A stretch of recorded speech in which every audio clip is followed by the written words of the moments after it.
Il est immense. Il est incontrôlable. Il est adulé autant qu'il est controversé. De ses premiers pas dans les ruelles sombres de Châteauroux jusqu'aux projecteurs de Hollywood, Gérard Depardieu incarne bien plus qu'un acteur. C'est une légende vivante, une énigme à lui seul, un volcan à la fois génial et imprévisible.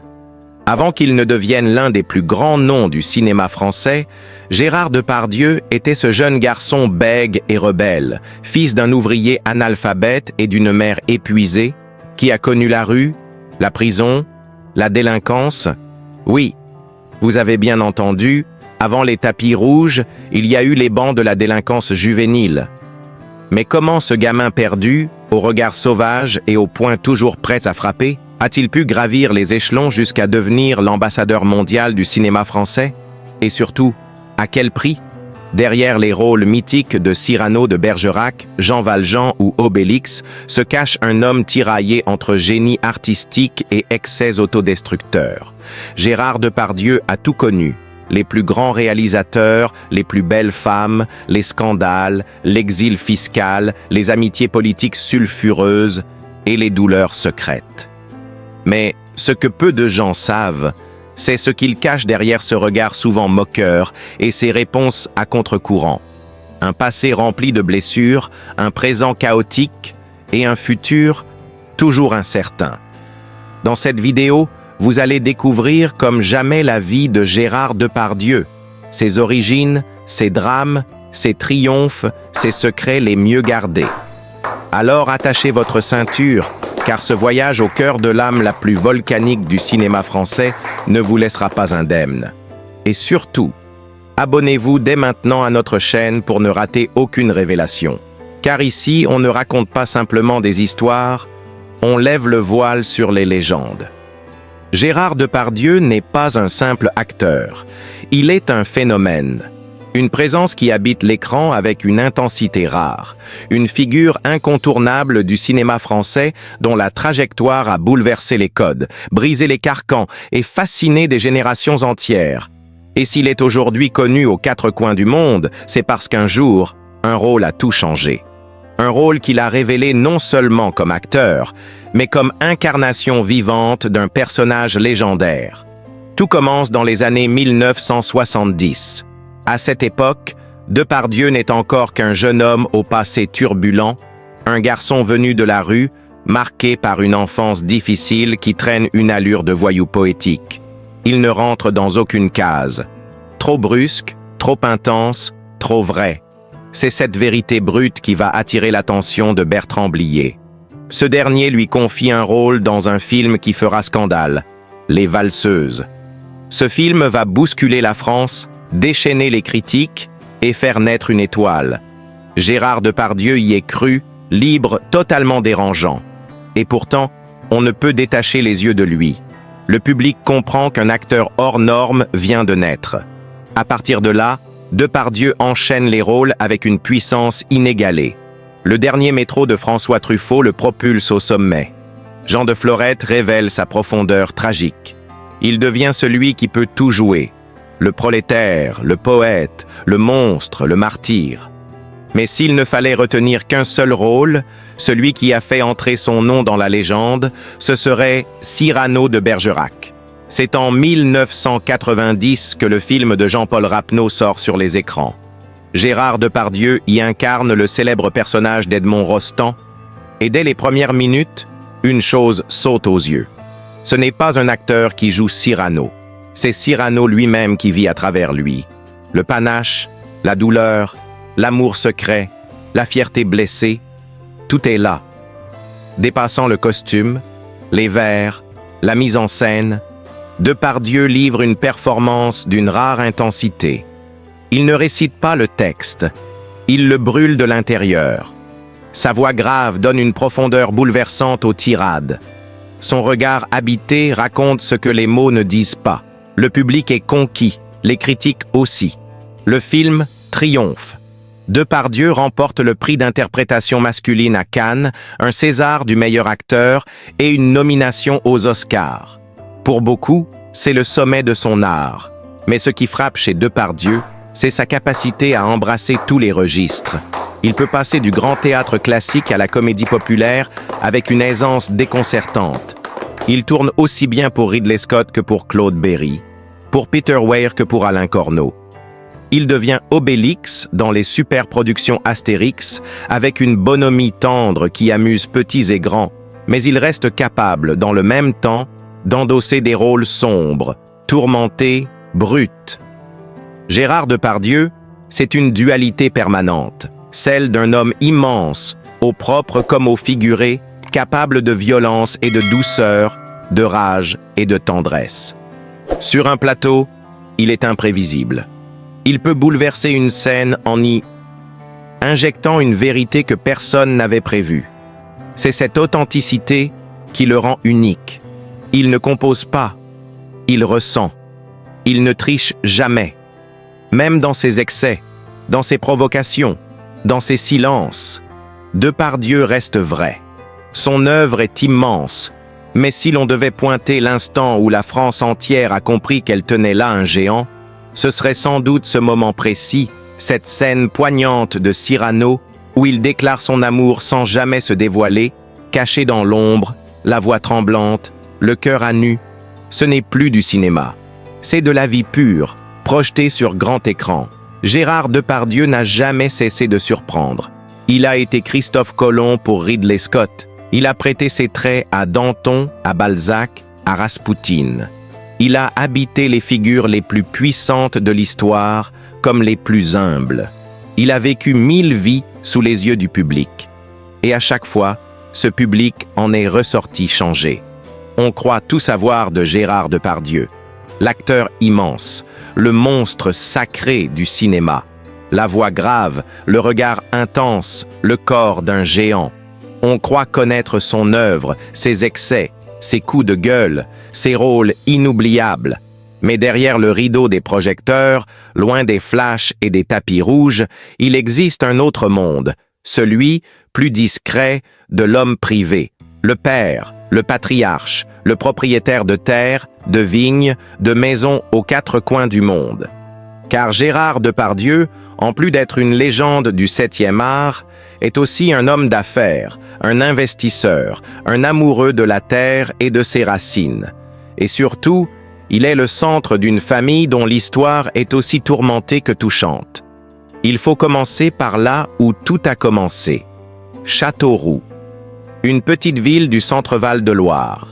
Gérard naît dans un foyer modeste, fils d'un ouvrier analphabète et d'une mère qui fait des ménages. Il grandit entre la misère et la débrouille. C'est là que naît son besoin de liberté, son refus des codes, sa rage de vivre. Cette rage, il la transporte plus tard dans ses rôles.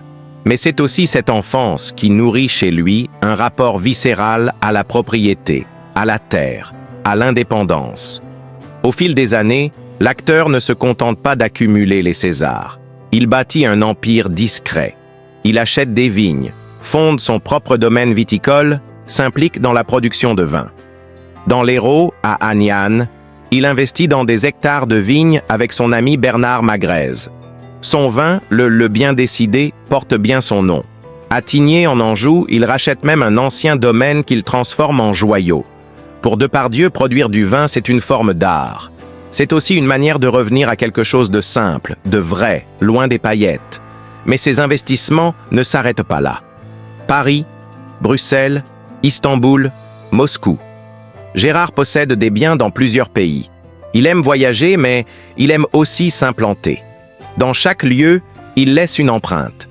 On dit qu'il est propriétaire de restaurants, de commerces, d'appartements de standing. Son patrimoine est estimé à plusieurs dizaines de millions d'euros. Mais l'argent ne semble pas l'intéresser pour ce qu'il est. Ce qu'il aime, c'est le pouvoir qu'il lui donne, celui de vivre selon ses propres règles. Et dans ce royaume personnel, la famille tient une place singulière. Gérard a été marié à Élisabeth Guignot, comédienne et scénariste, qu'il a rencontrée dans les années 1970. Ensemble, ils ont 2 enfants. L'un d'eux, Guillaume, deviendra lui aussi acteur. Et c'est là que le conte prend une teinte tragique. Guillaume Depardieu, Jeune homme révolté, talentueux, imprévisible, suit les traces de son père avec une intensité presque suicidaire. Les deux hommes se ressemblent trop pour s'entendre. Entre eux, il y a l'amour, mais aussi la rage, les cris, la douleur d'un lien brisé. Guillaume sombre dans la drogue, dans la rébellion. Une jambe amputée, des démêlés avec la justice, une vie trop vite brûlée. En 2008, il meurt à seulement 37 ans d'une pneumonie. Ce jour-là, le regard de Gérard s'assombrit. Il ne s'en remettra jamais. Il a aussi une fille, Julie Depardieu, brillante comédienne, plus discrète, plus en retrait. Avec elle, le lien est plus apaisé. Elle s'est fait un prénom sans renier son nom. Gérard a eu d'autres enfants, dont une fille en 2006, Roxane, née d'une liaison avec Karine Silla. Plus tard, il reconnaît un fils né en 2006 également, Jean, fruit d'une autre relation. La famille Depardieu, c'est un arbre généalogique compliqué mais vivant, éclaté à l'image de son patriarche. Aujourd'hui, Gérard vit entre plusieurs pays. Il a la nationalité russe depuis 2013, après un bras de fer fiscal avec le gouvernement français. Ce choix fait polémique, bien sûr. Mais Depardieu n'est pas du genre à faire dans le consensus. Ce qu'il cherche, ce n'est pas l'approbation, c'est l'indépendance. Il vit à sa manière, dans des résidences parfois luxueuses, parfois plus rustiques, toujours à son image. Mais derrière cette image de titan, derrière le personnage public, il y a parfois une solitude sourde. La perte de son fils l'a marqué à jamais. L'éclatement familial, les exils volontaires, la fuite en avant. Tout cela dessine le portrait d'un homme en mouvement perpétuel. Un homme qui porte sa douleur en silence, qui transforme ses failles en force. Aujourd'hui, son nom est inscrit dans la pierre. Le patrimoine de Depardieu est immense, mais ce n'est pas seulement une affaire d'argent ou de terre. C'est un héritage d'émotions, d'art, de passion. Et même si certains l'accusent d'avoir trahi ses racines, d'avoir fui, il reste profondément attaché à cette France qu'il aime à sa manière. À cette famille qu'il a construite dans le désordre, mais avec une authenticité que nul ne peut nier. Voilà l'autre face de Gérard Depardieu, celle que peu connaissent, celle de l'homme qui possède beaucoup, mais qui a aussi perdu beaucoup, celle du père, du viticulteur, du nomade, un homme libre, mais jamais tout à fait en paix. Et si vous voulez continuer à explorer les secrets de ces géants du cinéma, abonnez-vous, car ici, nous ne parlons pas que de célébrités. Nous parlons d'âme, de vie, d'histoires vraies. Et celle de Gérard Depardieu est de celles qu'on n'oublie jamais. Alors, si vous pensez tout connaître de Gérard Depardieu, détrompez-vous. Ce que vous venez de découvrir n'est qu'un fragment. Derrière les projecteurs, il reste encore tant de secrets, de drames, de choix inattendus, de passions cachées. Et croyez-moi, la suite va vous surprendre, car dans quelques instants, vous allez entrer dans l'intimité d'un homme que même ses plus proches ne comprennent pas toujours. Alors, ne partez surtout pas. Restez bien jusqu'à la fin de cette vidéo. Et surtout, abonnez-vous. Car ici, on ne survole pas les vies des célébrités. On les explore, on les raconte, on les vit avec vous. Chaque semaine, des histoires vraies, des révélations, des destins bouleversants, et vous n'allez pas vouloir manquer ça. On pourrait croire qu'un homme comme Gérard Depardieu, avec son charisme brut, sa voix profonde et sa présence presque mythologique à l'écran, aurait vécu une grande histoire d'amour classique, flamboyante, comme dans les films. Mais la vérité, comme souvent avec lui, est bien plus complexe, bien plus humaine, et bien plus déchirante. Tout commence dans les années 70, à une époque où Gérard n'est encore qu'un jeune acteur au regard sauvage et à l'énergie incontrôlable.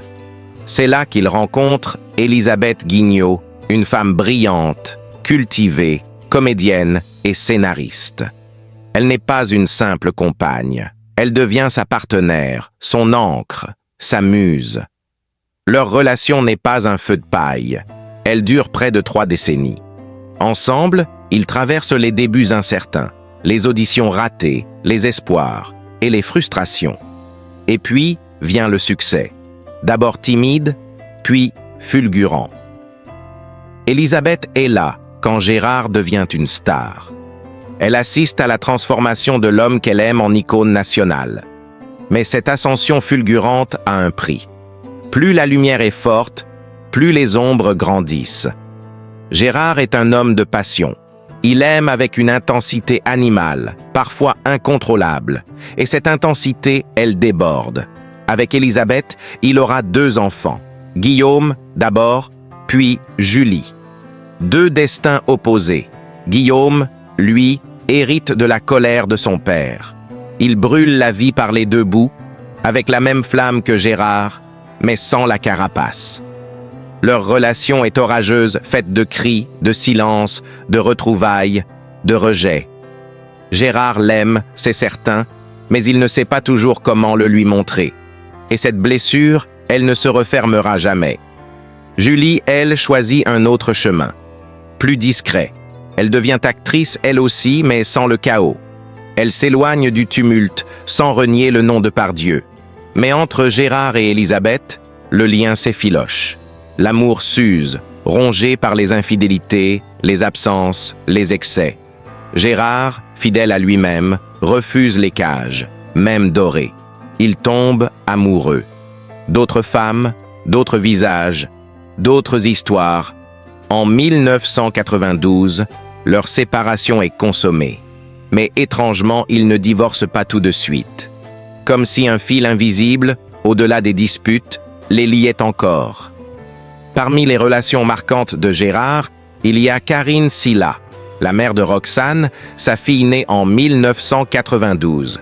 Karine n'est pas n'importe qui. Elle est écrivaine, réalisatrice, sœur d'un autre monstre sacré du cinéma, Vincent Pérez. Avec elle, Gérard vit une histoire douce, plus calme. Mais même là, le tumulte finit par revenir. Plus tard encore, dans un épisode digne d'un roman, Gérard reconnaît en 2014 un fils né en 2006, Jean, fruit d'une liaison avec une autre femme. Ce fils, longtemps tenu à l'écart des projecteurs, devient la preuve que l'amour, chez Gérard, n'a jamais suivi les règles. Mais ce n'est pas tout. Dans l'ombre, on le dit proche de plusieurs femmes, certaines artistes, d'autres anonymes. Il n'a jamais été un homme d'un seul amour, mais ses relations ne sont jamais légères. Chacune laisse une trace, une cicatrice, un parfum. Ce qui est fascinant, c'est que malgré toutes ces aventures, malgré tous les visages qui ont croisé sa vie, Élisabeth Guignot reste une figure centrale. Ils ont divorcé officiellement en 2006. Mais elle reste dans les souvenirs de Gérard, dans ses mots, dans ses regards volés lors des interviews, comme une empreinte indélébile. Peut-être la seule femme qui l'ait vraiment compris. Peut-être la seule qui l'ait vraiment regretté. Aujourd'hui, Gérard est un homme seul. Pas solitaire, non. Il est entouré, admiré, courtisé, mais seul au fond. Il le dit lui-même, « J'ai aimé toutes les femmes, et pourtant, je ne suis jamais resté. » C'est un aveu doux amer, celui d'un homme qui a tout connu de l'amour, la passion, l'extase, la trahison, la perte, mais qui, au final, semble n'avoir jamais trouvé de port d'attache durable. Et pourtant, il parle de ses enfants avec émotion, de Julie avec fierté, de Guillaume avec douleur, de Roxane avec tendresse. Il parle d'eux comme un père qui a peut-être raté l'essentiel, mais qui n'a jamais cessé d'aimer. Car au fond, la vie amoureuse de Gérard Depardieu n'est pas une suite de conquêtes. C'est une fresque. Inachevée, certes, chaotique souvent, mais profondément humaine. Et c'est peut-être là que réside tout son mystère, dans cette contradiction permanente entre l'homme public et l'homme intime. L'un brille, l'autre vacille. L'un séduit, l'autre souffre. Mais ensemble, ils composent l'histoire d'un homme qui a tout donné au cinéma et beaucoup perdu en amour. Le premier choc médiatique éclate en 2012. Gérard Depardieu, excédé par les hausses d'impôts en France, prend une décision spectaculaire. Il renonce à son passeport français. Quelques semaines plus tard, Vladimir Poutine lui accorde la nationalité russe. La presse s'enflamme. Comment le monstre sacré du cinéma français peut-il tourner le dos à sa patrie? Pire encore, il affiche une proximité dérangeante avec le président russe, posant à ses côtés, souriant, comme s'il avait trouvé une nouvelle terre d'accueil. Certains y voient un affront à la France, d'autres une provocation calculée. Lui, il s'en moque. Il déclare « La Russie est une grande démocratie ». Le tollé est immédiat. Peu après, un autre scandale secoue l'opinion publique. Gérard Depardieu est accusé d'avoir uriné dans une bouteille à bord d'un avion Air France, car le personnel de bord lui aurait refusé l'accès aux toilettes pendant le décollage. L'information fait le tour du monde. Certains rient, d'autres s'indignent. Depardieu, lui, assume tout, déclarant en riant « J'ai fait pipi ». Et alors, il joue la carte du bad boy assumé. Mais cette image de génie incontrôlable commence à déranger. Les années passent et les controverses s'enchaînent. En 2018, c'est la tempête. Une jeune actrice française porte plainte contre lui pour viol et agression sexuelle. L'affaire fait la une de tous les journaux. Gérard clame son innocence, parle de calomnie, de mensonge. L'enquête est d'abord classée sans suite, puis rouverte. En 2023, le parquet demande son renvoi en procès. L'onde de choc est immense. L'icône est-elle tombée de son piédestal? Le doute s'installe. Mais ce n'est pas tout. Une enquête de Mediapart révèle que 13 femmes accusent l'acteur d'avoir eu des comportements déplacés, parfois violents, souvent humiliants. Baisers forcés, gestes déplacés, propos sexistes, les témoignages s'accumulent. Gérard, fidèle à lui-même, nie tout en bloc. Il se dit victime d'un complot, d'une chasse aux sorcières. Il ne comprend pas ou ne veut pas comprendre l'époque dans laquelle il vit. Même dans ses rôles, le malaise transparaît. On le voit dans des interviews, visiblement ivre, tenant des propos incohérents. Il vante les mérites de la vodka russe, parle de ses excès comme s'il faisait partie de son art. Il ne s'excuse jamais. Il provoque, encore et toujours, comme s'il refusait de grandir, comme si l'homme qu'il est devenu n'avait jamais réussi à maîtriser l'enfant en colère qu'il était. En parallèle, des révélations sur sa vie privée ajoutent à la confusion. Il aurait dissimulé une grande partie de sa fortune à l'étranger, notamment grâce à des sociétés en Belgique ou à Chypre. Les journalistes enquêtent, les documents fuitent, et Depardieu, encore une fois, s'en sort avec une déclaration lapidaire « Je n'ai rien à cacher ». Mais le doute persiste. Et puis il y a ses relations avec les régimes autoritaires, la Russie bien sûr, mais aussi la Tchétchénie, où il est vu en compagnie de Ramzan Kadyrov. Une photo circule. Depardieu, verre à la main, riant aux éclats, aux côtés d'un dirigeant accusé de violation des droits de l'homme. Les réactions sont vives. Lui, fidèle à son personnage, se défend. « Je ne fais pas I ». Elle reste l'un des plus grands acteurs de tous les temps, mais aussi l'un des plus controversés. Et cette dualité, ce combat permanent entre le génie et le scandale, est peut-être ce qui définit le mieux Gérard Depardieu. Avant que son nom ne devienne synonyme de cinéma français, avant que son visage ne soit immortalisé sur les écrans du monde entier, Gérard Depardieu était un enfant perdu dans la grisaille d'un quartier ouvrier de Châteauroux. Né le 27 décembre 1948, il n'avait rien d'un prince héritier du 7e art. Il était simplement un fils du silence, d'un père ouvrier soudeur, muet et sourd de naissance, et d'une mère débordée par une fratrie nombreuse et les fins de mois difficiles. Dans ce foyer sans éclat, l'amour était rare, les gestes tendres presque absents. Gérard grandit dans un environnement rude, brut, où il fallait se débrouiller tôt. Très tôt. À l'école, il ne trouve ni refuge ni avenir. Il décroche, s'évade, traîne dans les rues. À 13 ans, il quitte les bancs de l'école. À 16, il est déjà passé par la case prison pour de petits délits. Il fréquente les mauvais garçons, apprend les combines, les trafics, les silences lourds et les regards en coin. Et pourtant, derrière cette carapace d'adolescent délinquant, un feu couve. Il ne le sait pas encore, mais il porte en lui une intensité, une vérité brute, une rage d'exister. Le destin, parfois, aime les détours. C'est un ami, passionné de théâtre, qui l'entraîne un jour à Paris dans une école d'art dramatique. Gérard n'y va pas par vocation, mais presque par accident. Mais c'est là, entre deux planches de théâtre, que tout bascule. Sur scène, Gérard découvre un monde où sa colère, ses failles, sa rudesse deviennent des forces. Il n'est plus le voyou de province, il est Rodrigue, Cyrano, Raskolnikov. Il vibre, il hurle, il vit. Les professeurs sont d'abord sceptiques, son phrasé est maladroit, son corps encombrant, son style indiscipliné. Mais ils sentent qu'il a quelque chose que d'autres n'ont pas, l'instinct, celui qui ne s'apprend pas, celui qui vient de la rue, de la faim, de la douleur.